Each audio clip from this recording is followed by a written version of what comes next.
Okay, so we will be discussing Python. So before we begin, let us begin with introduction to programming. So I would like to have a quick, like I want to have some responses from all of you to have a understanding. First of all, I would like to know a little bit background of all the participants.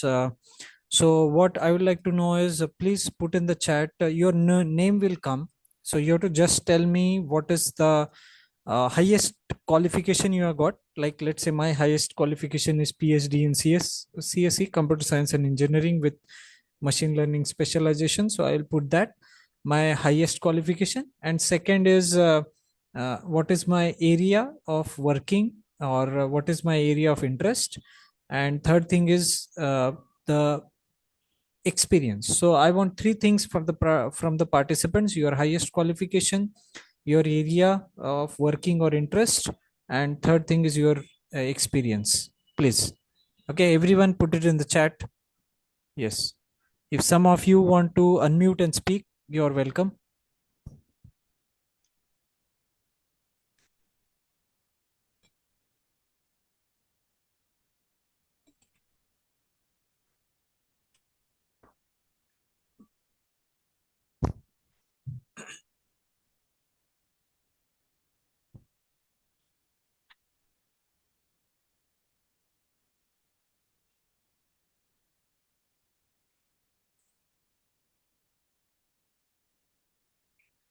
Yes, anybody would like to? Yeah, okay. Sharvari says she's MBA, BNTC, talent acquisition, 8 months experience. Okay, nice to know, Sharvari. HR,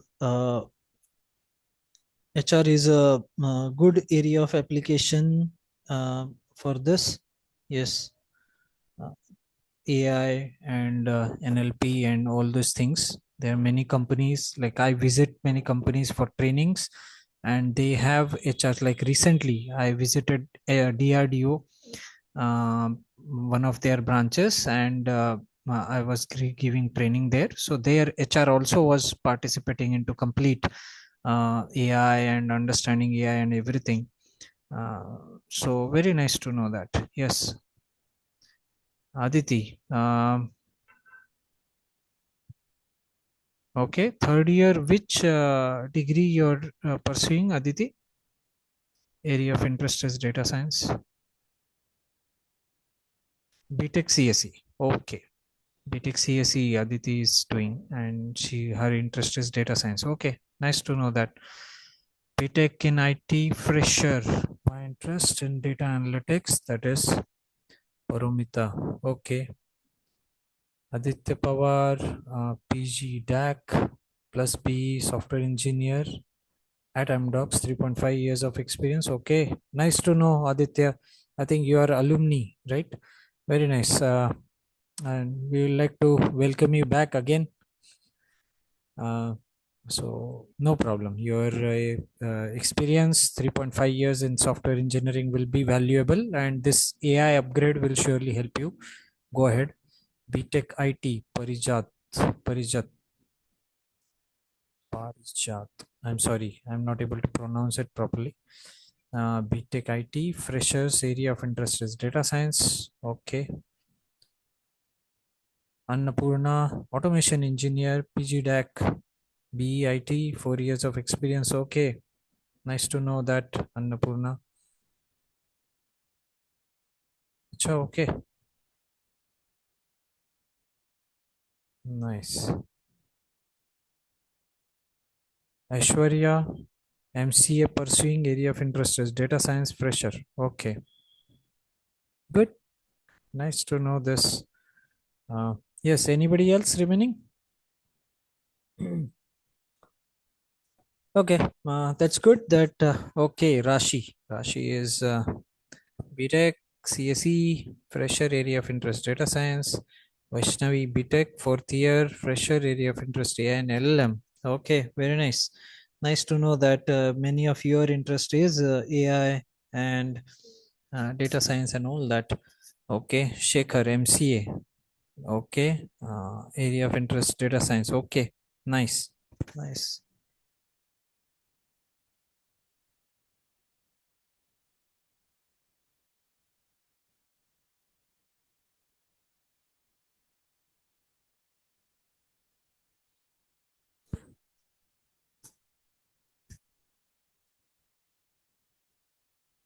Okay, good. So good to have all of you here, guys. So, okay, let us begin with a little bit of a background thing that you know that in your computers, in your mobile PCs, laptops, you have a CPU, right? Yeah, CPU and RAM and these things, right? Your CPU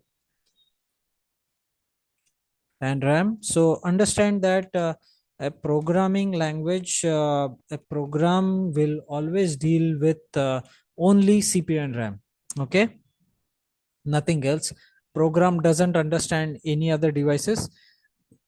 Any other devices are only IO for a program. Okay, so uh, so keep that in mind that only when we are dealing with writing any program, whenever we say memory for a program is always RAM, and whenever we talk about any processing in a program, always it is CPU which is doing it.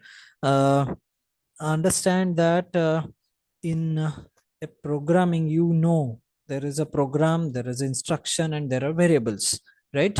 So program contains instructions. Okay, instructions are executed by whom? चलो quickly बताओ मुझे फटाफट. Instructions CPU करता है, RAM करता है?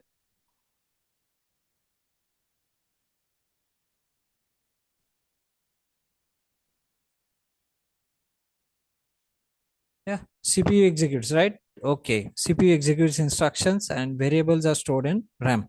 Okay, so I know this is too basic, but then yes, purposefully I'm clarifying this because just a kind of a refresher sometimes needed. So understand, guys, that we are talking about a high level language. Python is high level language. Okay, you can say Python, C++, Java, and all that. They are high level languages. Okay, and you may be knowing low level languages like bytecodes and opcodes. Okay, so what we have to do is we have to convert this Python code into bytecode, that is low level language, which can be seen by the CPU. So bytecode obviously directly cannot be interpreted by CPU, but then it is low level language. And then there are opcodes. So uh, uh, what happens is in Python is you take the program. So understand that let's say uh, there is a compiler. Yes, compiler, it compiles the whole program, right? And interpreter, there is interpreter which run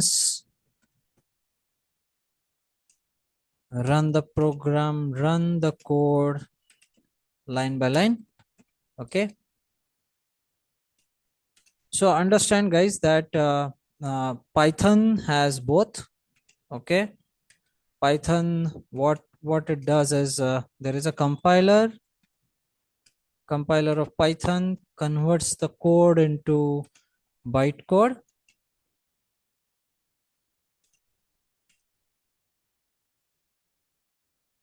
that is known as .pyc file. Okay, so that is compiler of Python, and then there is interpreter that is going to execute the bytecode line by line. Okay, so keep that in mind, that Python is both, it is compiled and interpreted language. It is not that uh, it is one of them. Okay.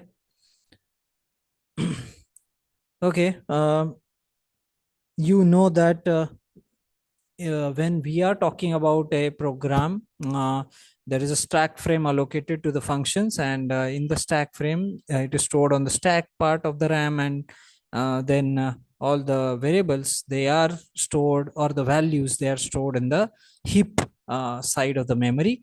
In Python, all the variables are dynamically allocated. Okay. So keep that in mind. That means everything is going to be on heap. Okay. So only the references are there in the stack, and everything else is on the heap. Okay.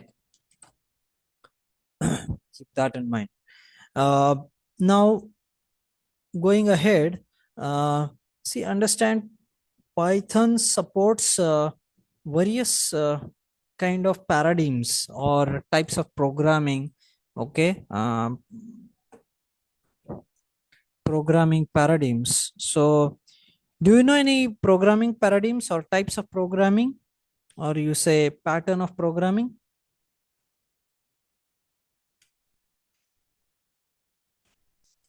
Yes. Any programming paradigm you remember? Not Python, but then C++ plus plus or C.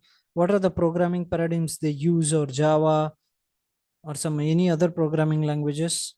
Yes.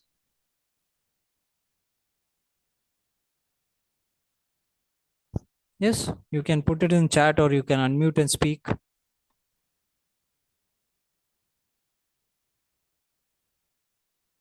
Procedural.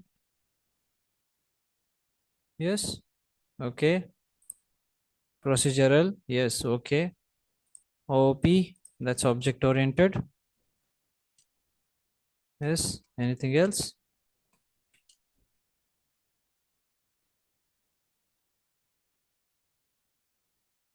Then functional, reflective, and there are many more paradigms which are supported by Python. Okay. Yes. Okay. Paramita. Yes. Functional programming and reflective programming and all that. And we will be seeing as we go ahead in Python how these various paradigms are supported time to time. Understand that in Python, procedural programming, that means the program is executed line by line. This direct program, when we write without using any class or something, that is also supported. At the same time, OOP is supported, where the you can create classes and objects similar to that. Then similarly, there is a functional programming paradigm supported by Python, where you can have pure functions, you can have function passing the values directly to another functions and all that. You can have chain of functions, one after the other on the data. That is very much possible in Python. And then there is a reflective programming paradigm, where we are talking about how to save memory whenever there is a big kind of hierarchy in object oriented programming and all that. So point is that because of all these variegated paradigms supported by Python, again it becomes popular, and it becomes very much useful to be used in many application areas. Okay. Understand, guys, that Python was created as ABC programming language. Like, you can say it is successor of ABC, and it is designed by Guido Rossum in 1991. For some of you, just a quick fact, 1991 Python was created, means it is before Java was into the market. But obviously, till the time some big company doesn't support a programming language, it doesn't come in limelight. So same thing happened with Python. It came in limelight after 2006, when Google started supporting it. So now we are learning Python because anyway big companies are supporting it, and they are contributing to a lot of libraries. Say when we talk about Python, it is called as batteries loaded, in the sense There are 100 plus libraries directly come when we download Python, and there are 1 lakh plus libraries being maintained by various companies, various free what do you say, open source communities. They support Python very much, funded by some major companies. So yes, so Python is growing right now. Unique features of Python, the first most important features of Python I would like to talk about is user friendly. The foremost thing why it was created, if you read the documents why it was created, and um, why it is being popular, is it is user friendly. Okay, it is like you would see the syntaxes, whatever in Python we would try to do, it is much of to the ease of the user, taking care of the ease of the user. Okay, like flexibility in the data types. Okay, flexibility in variable data types. Okay, so you can have a variable which is having a data type integer, then on the first line, then on the second line you can have a variable with character data type. The same variable name can remain same, but the same variable can store variegated data types, that is allowed by Python. Okay, so this flexibility is very much of use for a programmer multiple times. And then obviously one of the major feature of Python is vectorized. Okay, vectorized operations, you can see that there are pandas, libraries like pandas, numpy, where you can deal with the data, um, a very huge amount of data very very effectively, without changing or without writing too much of syntaxes, like too much of complicated loops or something. You can very easily deal with large amount of data. Obviously community support comes into picture. Okay, there is a huge community being supported by Google and many other big companies. There is a major community support bring into it. Obviously there are a lot of libraries which we already discussed in Python that supports data science, AI, automation, and many other things. So again, that is mm, increasing popularity or use of Python. Also, one more feature of Python is it is open source. It is whatever you create in Python is open source, is going to be open source. It is all open source in terms of code as well as uh, documentation both. Okay, so when you download a uh, Python compiler and interpreter, you automatically download the documentation for it. So it is because the documentation of Python is also open source, and we will be talking about how to create documentation in Python very very easily. You can share the documentation of your code to your teammates or some other team which you may be working with. So even if some 100 people are working on a project, they can share the documentation very very effectively, because Python is open source in terms of code as well as documentation.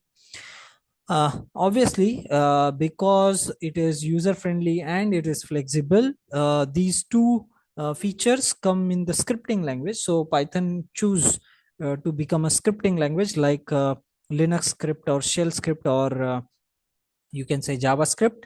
Okay, it is very very powerful. At the same time, the syntaxes are very easy to learn.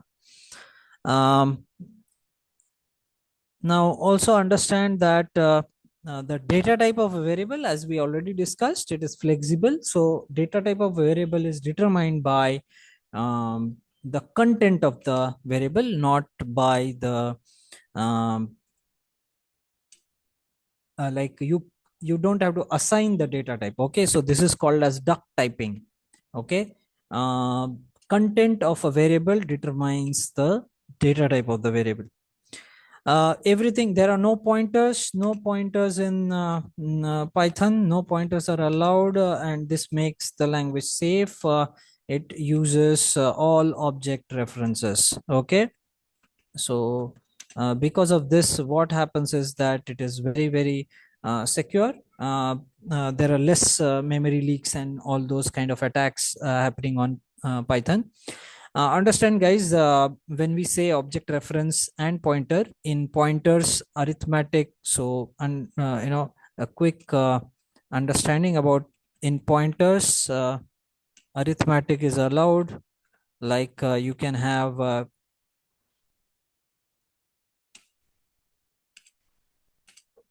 so you can say ptr plus plus, you can have ptr plus one. All these kind of operations are allowed with the pointers, arithmetic kind of operations. But in case of but in references, object references, it is not allowed. Okay, doesn't allow such things. Okay,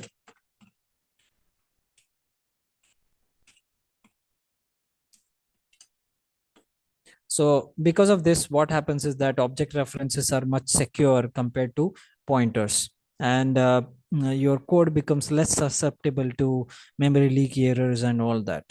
Okay, one very important thing I would like to talk about Python is indentation is compulsory, guys. You cannot skip the indentation. Okay, if you miss the indentation, then it may misunderstand the what you mean to say. Okay, so please make sure that whenever you're writing Python programs, your indentation is right. But what is the advantage of indentation is size is very small, very, very small. You can what you do in other programming languages in some 100 lines of something, in Python that can be achieved in 2 3 5 lines because of small code. Obviously, one simple things are, it is platform independent, which is very commonly seen in all the programming languages. Okay, it doesn't means you create a program on Windows and you can run it on Ubuntu or somewhere else. It is completely platform independent, no problem. Garbage collection is automated. Okay, so what happens is that you don't have to worry about deallocation of the memory. Okay, and all that, and starting from Python 3.4 plus 14 plus, we would see high support for parallel computing. Okay, there was a problem with previous versions of Python in having support for parallel computing. That has been taken away in the latest version, that is 3.14. But see, again, 3.14 is currently experimental, and it is supported on Windows as of now. On Ubuntu, it is supported in limited way, or you can say on Linux platforms, it is supported in limited way. So we would recommend to wait for some 6 months or something when a full-fledged 3.14 version will launch, and then we can switch to 3.14. As of now, we would like to have discussions around 3.12 or 3.13. There are no major changes between 3.12 or 3.13 to 3.14. That is the current version. One of the major changes, which is the high parallel computing, that is fine. As per as the syntaxes which we are going to learn, or as per as the discussions which we are going to carry on, there is not much of a difference between 3.12 or 3.13 or 3.14. So how many of you have 3.12 or 3.13 Python already installed? Type Y in the chat box. You already have installed it? Type Y in the chat box in your yes. Say yes if you already installed it. Okay, Rashi has already installed it.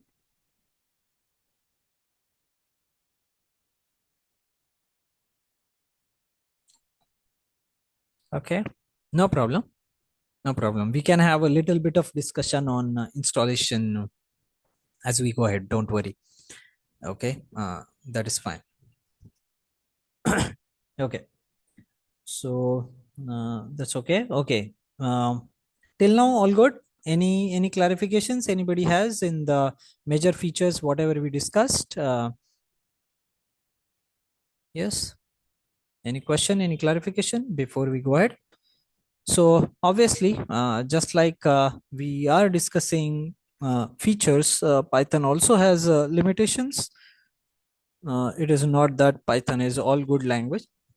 There are limitations. It is slow compared to C, C++. I would say why? Because obviously, because it uses C and C++ libraries internally. So if something is using other programming language, so how it would be faster than that? Okay, it's a common sense thing.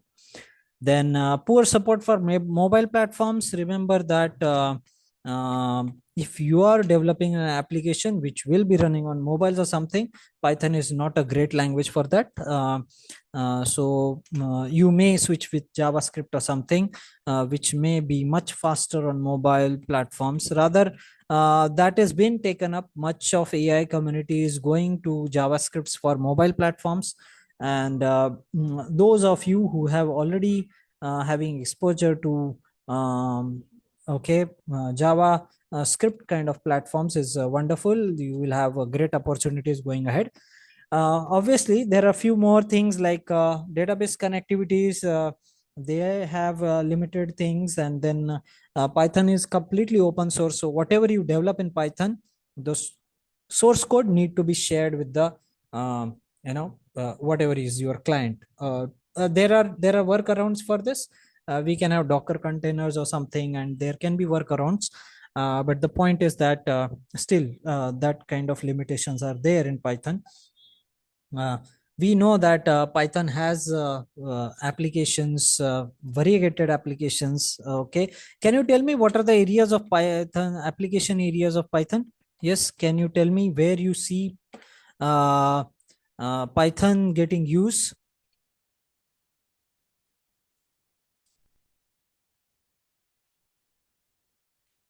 Yes, please tell me few areas on the chat, or you can unmute and speak. I would request participants to be interactive. You can speak in Hindi, Marathi, or English. That is fine. I understand these three languages. For others, I can translate it if somebody is speaking in some regional language. That is fine. Yes. हाँ. Yes. कोई बताना चाहेगा application areas of Python?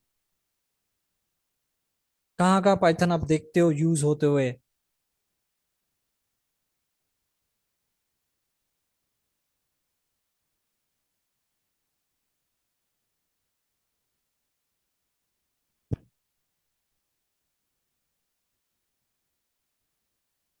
Build websites or softwares to analyze the data. Very nice, Rashi. Thank you for being active. Yes, data analysis, software creation. Okay, you can say data analysis, softwares. Yes, data visualization, ML, machine learning, AI, LLMs. There's so much, many applications, right? Many application areas. Don't get surprised if you see astronomy and many other places, physics and chemistry, and all these people are also using Python very heavily. Don't get surprised. Web development, yes, web development for sure. Web development, I would say here. Like this, there are many areas of application of Python. Yes. Okay, so guys, it's good to have okay thing to learn. So what are the, like what kind of platform, Python platform which we'll be using? Okay. um, so see guys, there are many platforms. You can have version, you can have 3.12 plus version. Okay. uh, uh, will be used in this particular course. Okay. So no problem. Editor, you can have If you are using Windows, I would say, if you, how many of you using Windows? You can use VS Code, or you can use Colab, Google Colab.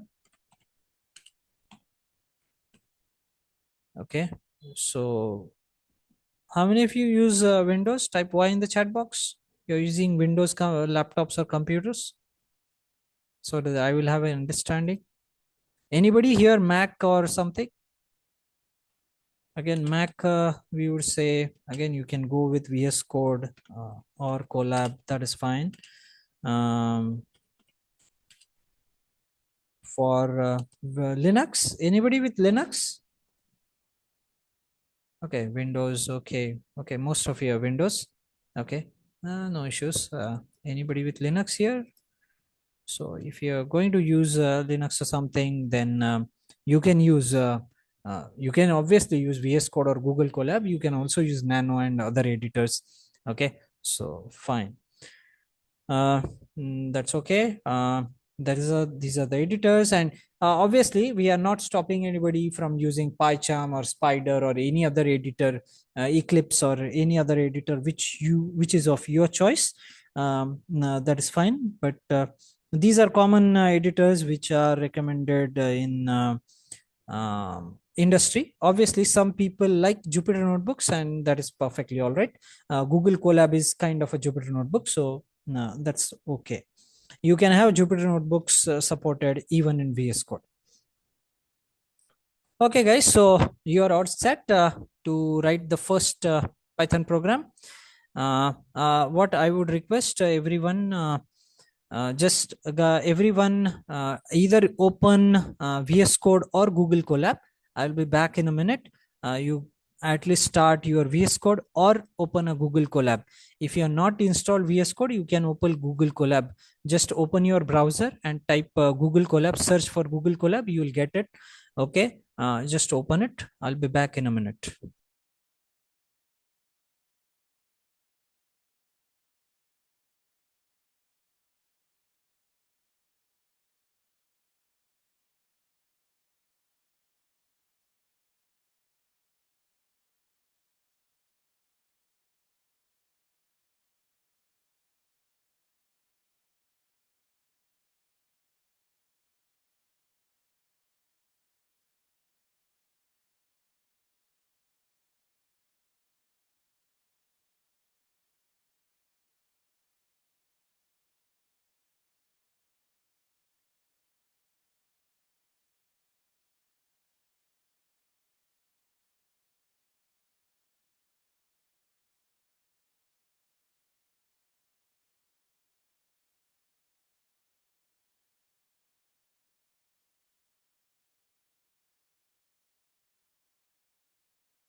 Yes, you could open it. Type Y in the chat box if you are like if you could open VS Code or Google Colab. If you are having problem, type P in the chat box that you are having a problem. You want me to explain.